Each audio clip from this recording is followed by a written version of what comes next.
Sami Al-Haj was arrested on Pakistan's border with Afghanistan, a cameraman with Al Jazeera. He'd been sent to cover the US war against the Taliban.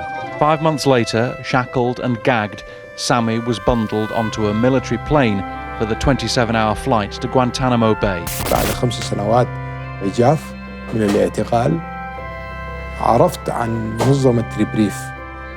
كانت بالنسبة لي ريبريف هي النافذة للحرية، وهي السبب في خروجي بعد تواصلها مع وسائل الإعلام وعمل حملات الضغط لإطلاق سراحي من معتقل غوانتنامو الجائر. So it's the birthday, the 20th birthday of Reprieve, and what wonderful work has been achieved. So many people who were hopeless, incarcerated, being tortured, and yet many of these people are now free and returned to their families. Father and son reunited after nearly 7 years. The emotion overwhelming.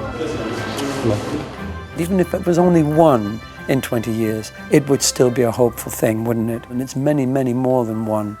Reprieve's investigators, lawyers and campaigners take up people's cases when no one else will. And time and again, they have won. In the 20 years since Reprieve was founded, they've proved that we always have reason to hope. They've already helped more than 500 death row inmates from around the world. People like Andy Sege, a father of 3 from London who spent 4 years on death row when the Ethiopian government decided to crack down on its critics. His family remain concerned, even more so following the broadcast of 2 videos from Ethiopian state TV that appear to show Andy giving a confession. This is a government, a regime, whatever you want to call it, that does not follow rules, that does not have any appreciation at all for human rights. A year ago, Andy was reunited with his wife Yemi at Heathrow Airport in London. That moment is why Reprieve gives me hope.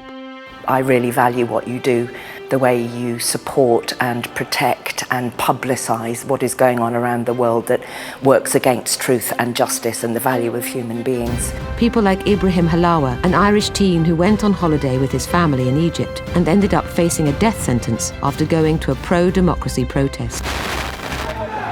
This is the moment Egyptian security forces ended a siege at a mosque in Cairo. 493 protesters were arrested. Ibrahim Halawa from Dublin was one of them. Ibrahim is now back in Ireland with his mother.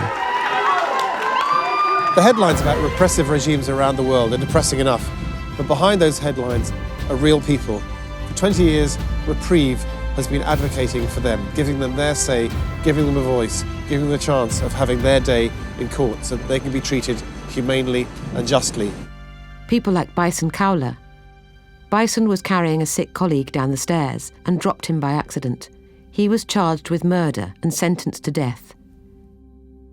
He too is now free and back with his family, thanks to a pioneering resentencing project that has seen almost 150 prisoners in Malawi freed from death row. It was like a dream and the beginning of my new life.